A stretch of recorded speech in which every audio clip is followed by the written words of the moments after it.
Hello, this is the full interview with Martyn Brown from Team17. This interview was conducted in February 2024 for my recent video, The Making of Worms, which is linked below. Something I'll address here due to comments on the main video, as you'll hear in the interview. Martyn had a stroke a few years ago, but is still going strong. We talk about the early days of Team17 and of course Worms. As usual, I've cut off some chit chat before the interview, so we'll jump right in. But yeah, I mean, it was just really starting off, I suppose, going right back about, in the early days of Team17 being formed, and you worked for Microbyte, did you? Yeah. So, 84 to 86, yeah. So how did that first transition into doing the 17-bit software stuff? Well, I'd got an Amiga, and I was getting right into demos and everything else, and I just said to Mick, who ran Microbyte, one day, I said, "Well, we could probably do something like a collection of sorts." And Mick wanted to do retail software by post. So and all the Amiga stuff, it all just sort of aligned, and I got to do quite a bit of Amiga stuff, and I got talking to everybody on demo side and Rico doing graphics and Alice doing music and Andreas doing code. So I mean, it all just came together. Really. Look. So what was your role, would you say, in the early days of it kind of coming together? Well, I was kind of I don't know, I was just sort of organizing everything really, and I was doing all the writing for the what is called the a monthly or bi-monthly update, and so I sort of did all the cataloguing and talking to Andreas, Rico, and Alistair. Everything was remote, and occasionally I'd go and visit them. So it was a case of me running it really. And I was a bit older than all the other guys, so it seemed to make sense. Why did you guys particularly choose Amiga at first? Oh well, I mean, it was the only platform that that we could do everything on. And we were all insanely emphatic about the Amiga, so there was no other platform wanted it to be on. So we didn't really. I mean, at the time, it was the only comparable platform was FT, but we were interested in that. So what was Team17 first game you developed? Was it Full Contact? Yeah. I mean, to be fair, the guys had been developing that for a little while, probably from about 1989 to 90, something like that. When I came on, first real, I got involved with it, and I just talked to the guys and convinced them we should really release it at budget. Which was, it was technically very good, but I just thought it would do better at budget, and it did very well. I mean, it went to the top of the charts straight away. So that was quite a surprise. So what would you say was the first game that kind of put you guys on the map? Oh, without a doubt, Alien Breed. Because I think it looked probably streets ahead of 80% of the games out there, and took full advantage of audio, and it just looked and played great. Mm. Um, I'm just looking at the kind of timeline of releases. So, and it's obviously Alien Breed 2 after that, and then Super Frog, Yeah. which I absolutely loved that game. So how did that LucasAids kind of tie-in come about?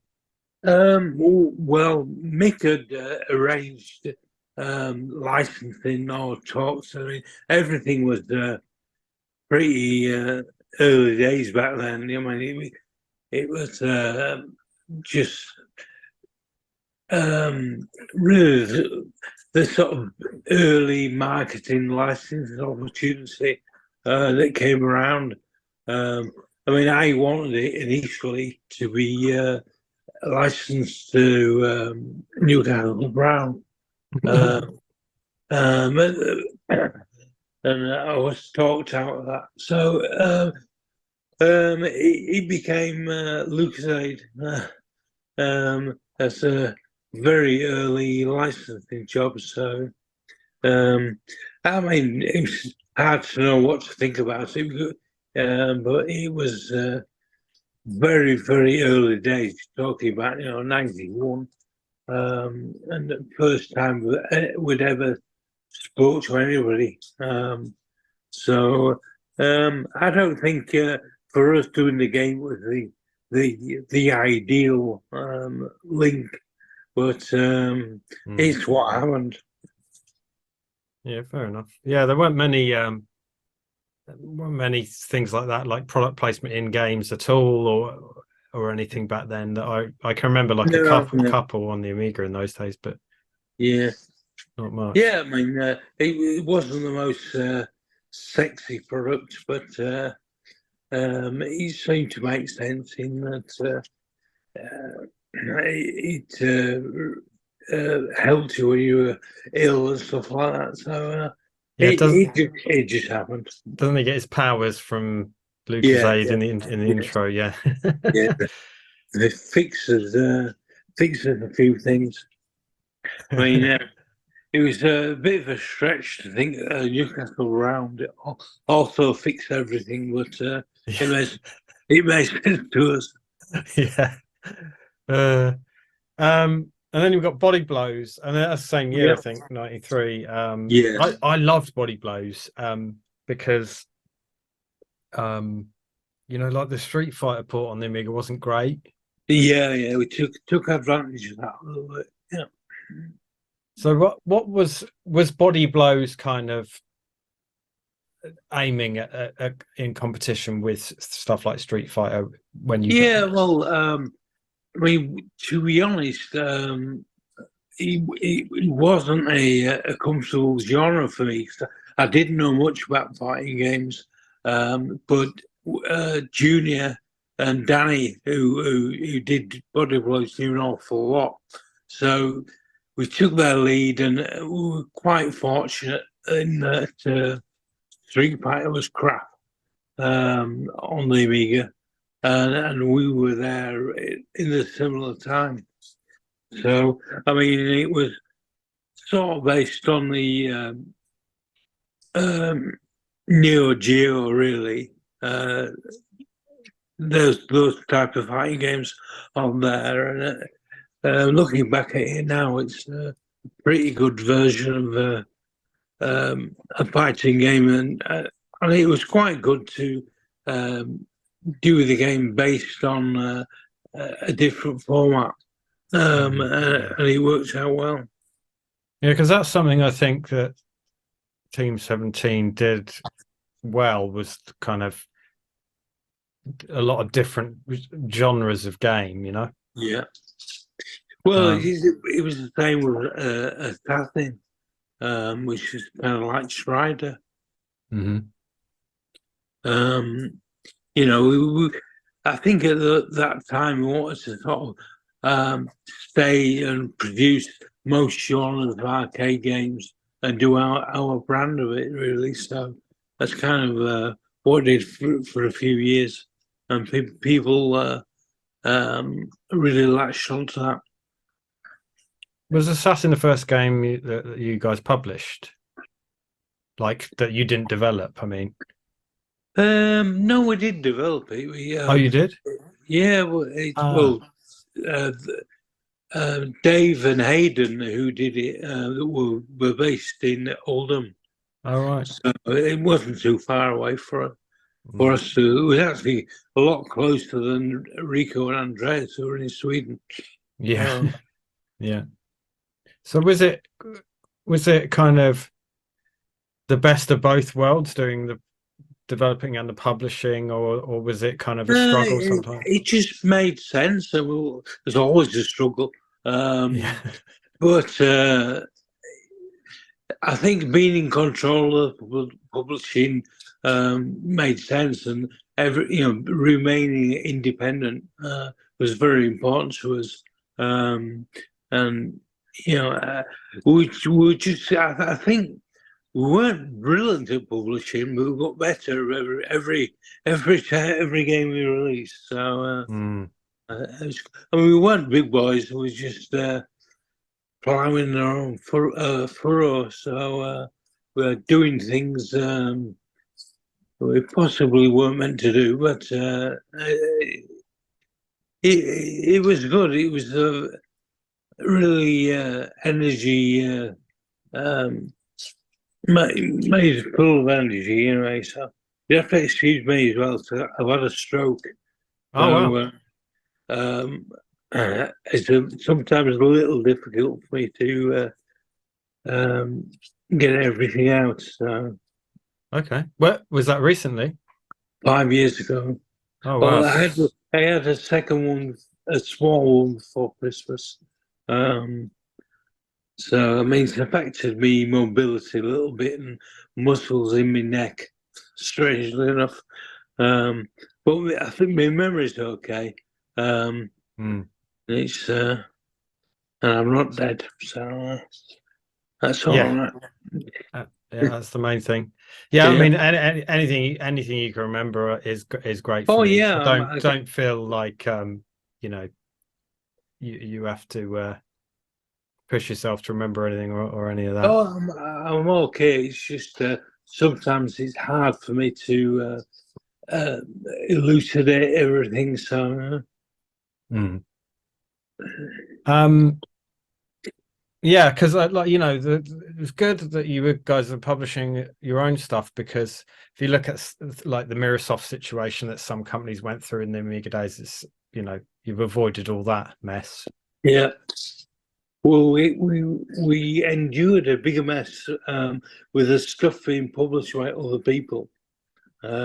Certainly in the late 90s and the early 2000s.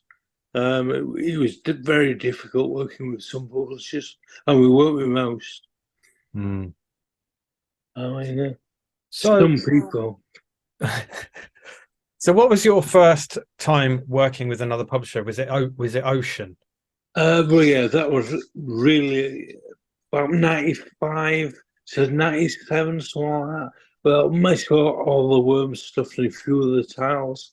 Um, Yeah. we did all the different formats, and God knows that was a crazy time. So, I mean, Ocean, looking back, were really good, Mm. but they were northern based, so we got on famously with them.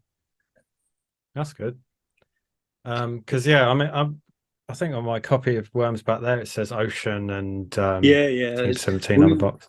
we did a deal with Ocean. Ocean signed Worms and about 7 or 8 other games, which we went to work on over 3 months, for 3 years. Sorry.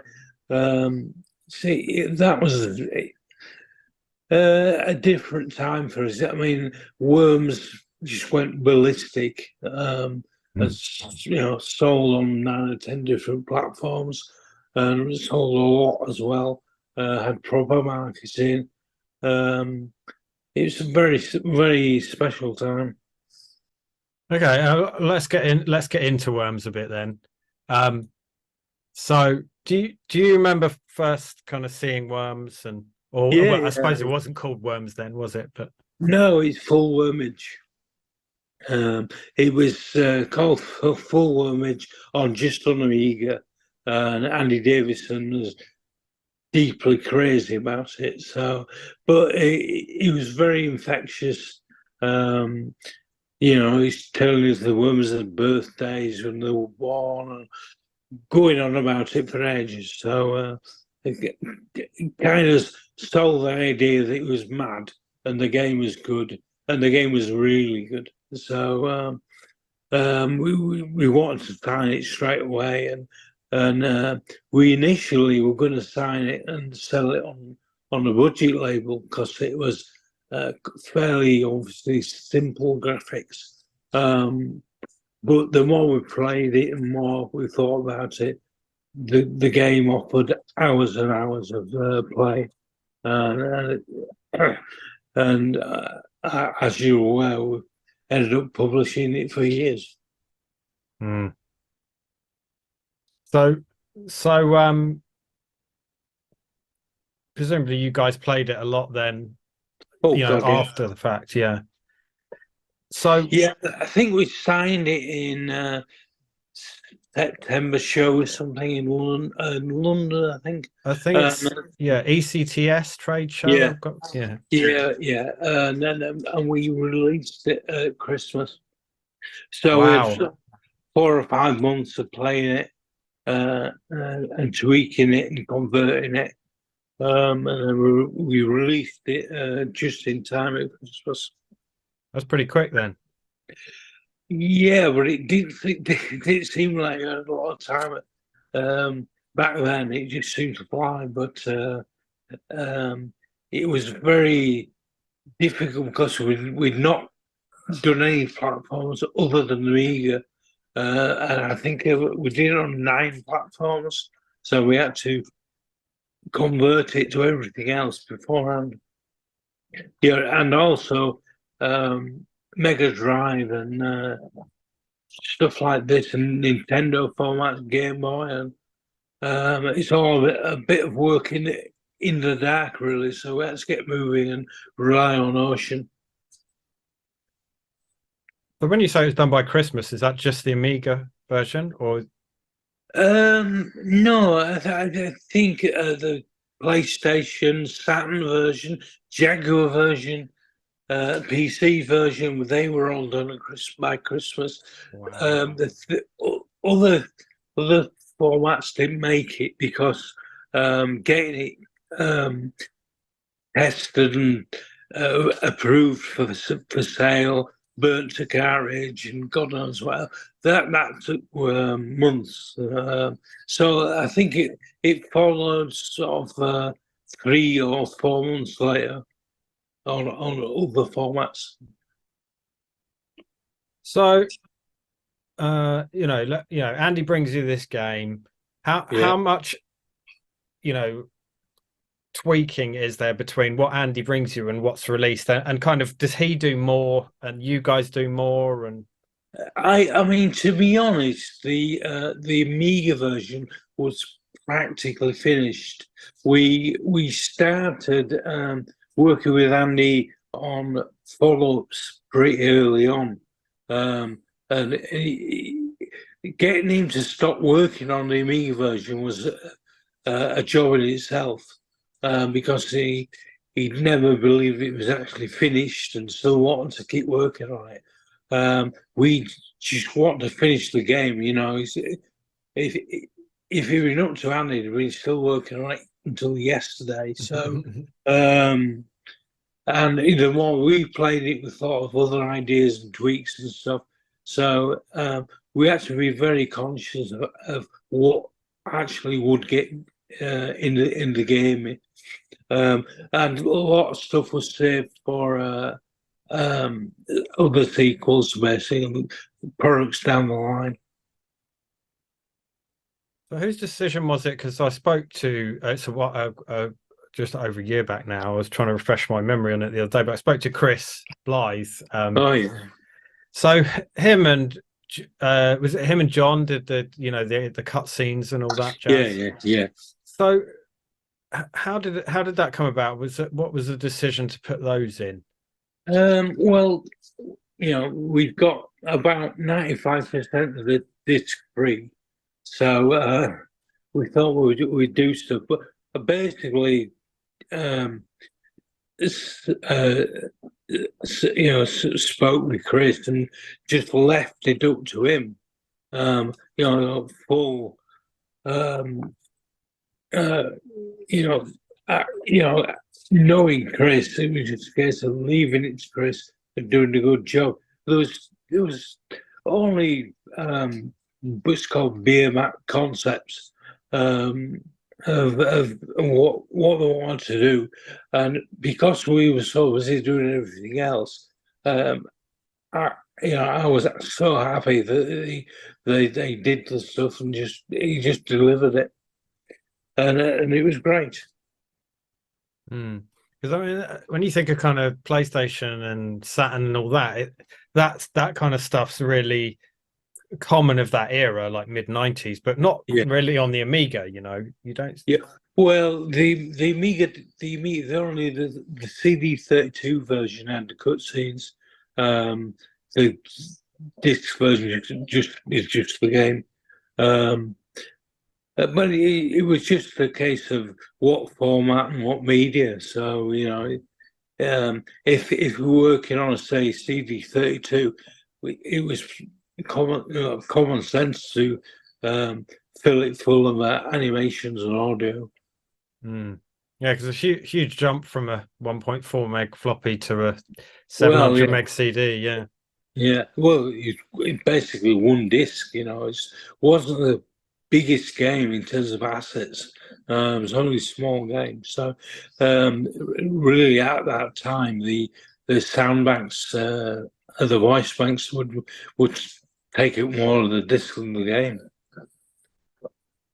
So did you guys all just do the voices and stuff yourselves at the time? Yeah. I mean, it was a team effort. We didn't use voice artists for the first set.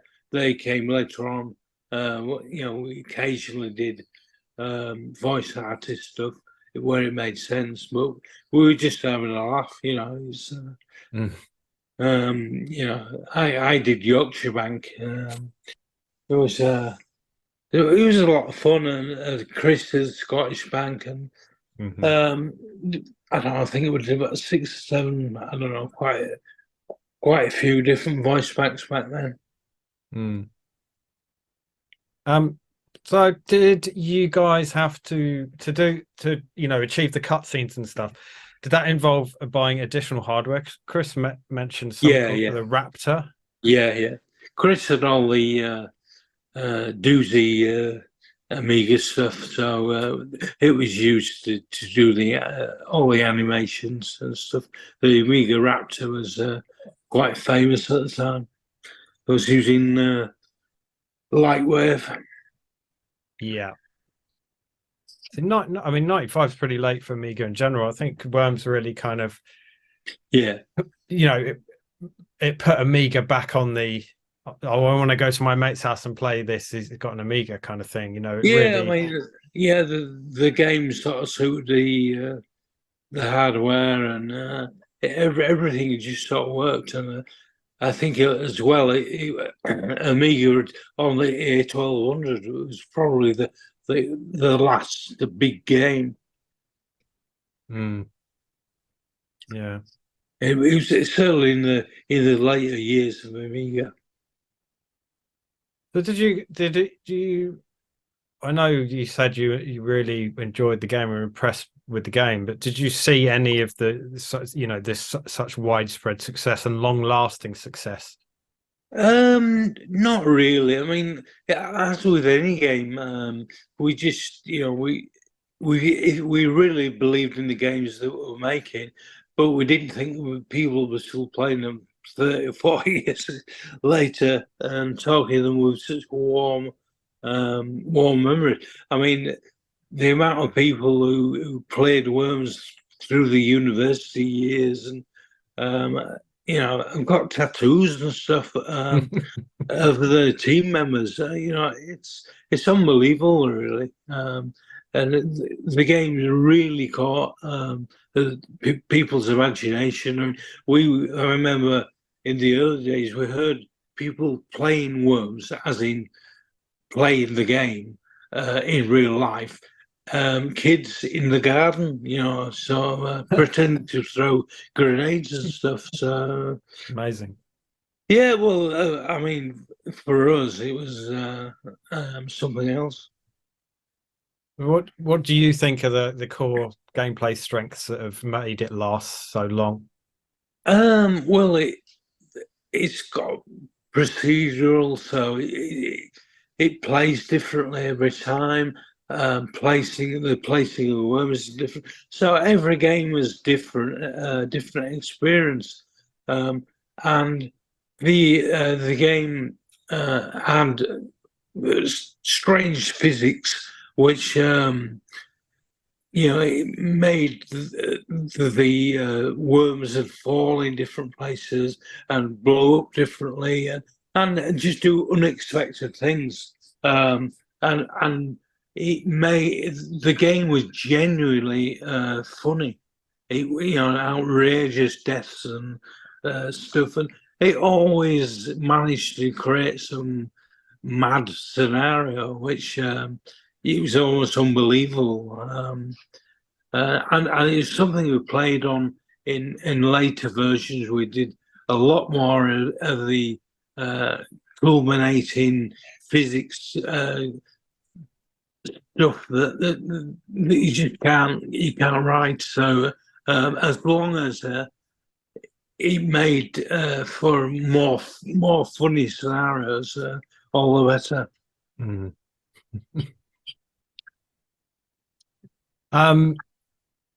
So I think what you know 97 Worms director's cut, and then obviously Worms 2, which was just Windows, I think. Yeah. So was Andy then not involved in programming those? No, I mean, Andy and Team17 took a break at that time. Yeah, Andy I'd got certain game ideas for other games which didn't really pan out. That's one of those things that happens. And so the team doing the Worms 2 and Worms Armageddon after that did their own thing, and really worked in the spirit of things, but I think clashed because Andy wanted to keep everything close to him. And it just happened. It's I mean, I think if you look back at Worms 2 and Worms Armageddon, especially, I've got to be biased and say Armageddon's probably the best version. Mm-hmm. So would that be your favorite or sort of go-to one? Yeah, I would think so. I mean, it was the physics engine of the game was superb. Um, it was really clever, and it just made for so much emergent gameplay, which wasn't planned. It just came on. All the stuff on the rope and everything else was. I mean, it was ludicrous when watching people play it. I mean, it played online. We had eight players at that time playing online. Playing like people in Brazil. You could play in turns real time. It was probably the first, that really played like that. Mm. We didn't really take much notice of the fact that it was, being one of the first online games like that, and it was technically doing something really, really clever. Mm. And I think it seems such a simple game to people at the time. These little worms on, but with the physics and especially playing it in real time, um, it, it it was really quite clever. Hmm. Um, So I mean, it, I was going to say after Worms, but obviously, Worms is ongoing. But after that kind of mid-90s period, I think X2 was the first PlayStation exclusive, but presumably you'd ported Worms to PlayStation already, right? yeah. So was that transition? Because I know a lot of Amiga developers struggled with that transition. Oh well, yeah, we did. We had we had quite a few games slated for PlayStation One, and quite a few of them didn't make it. And quite a few did. It took time to get the tool base and technology up to speed. Um, and we coming from Amiga. I mean, we hadn't got an enormous catalog of 3D games. Um, I mean, Sony were really, really keen to do 3D games, and and there wasn't much interest in doing 2D games. It's quite a struggle just to get Worms approved. Um, Even though we were, believing in the game design being right up there, the fact that it was 2D held it back. Mm. It took quite some time. And all the dev stuff at Sony were right over, right into it. But because it wasn't visually stunning, it found few friends. That's a shame. Mm. It's funny because I But think, yeah, it did sell well on PlayStation. yeah, it's funny because you look back and a lot of like Japan got a lot more 2D games in that era on Yeah, stuff like the PlayStation, and looking back, they've aged so much better than a lot of the 3D games have. yeah, and I'm led to believe it was very popular in Japan, but not selling wise. So I think it was the sort of sales marketing and other people other than actual games players um, Mm. really liked the game, and it just didn't find much traction. It was the same in America Right. because Worms 2 and Worms Armageddon on PC were very popular in America. It was just, I don't know, it's just, I think it was the 2D thing that was sort of scaring people off. And, it didn't give people much confidence at console level. Mm. Mm. Do you still have an Amiga? Yes, I've got a 1200 and 500. Nice. That's good. That's good to hear. Yeah. So at what point did you decide to leave Team 17? It's about 2010, and I was at that time dealing with the Xbox, and then we started doing as a self-publishing, which I think really that direction saved Team 17. But I think I'd done enough. I'd been there 20 years and worked on 60 odd games. And I started working in licensing and sales, which I wasn't always most comfortable with. And I think I was due a change. Mm-hmm.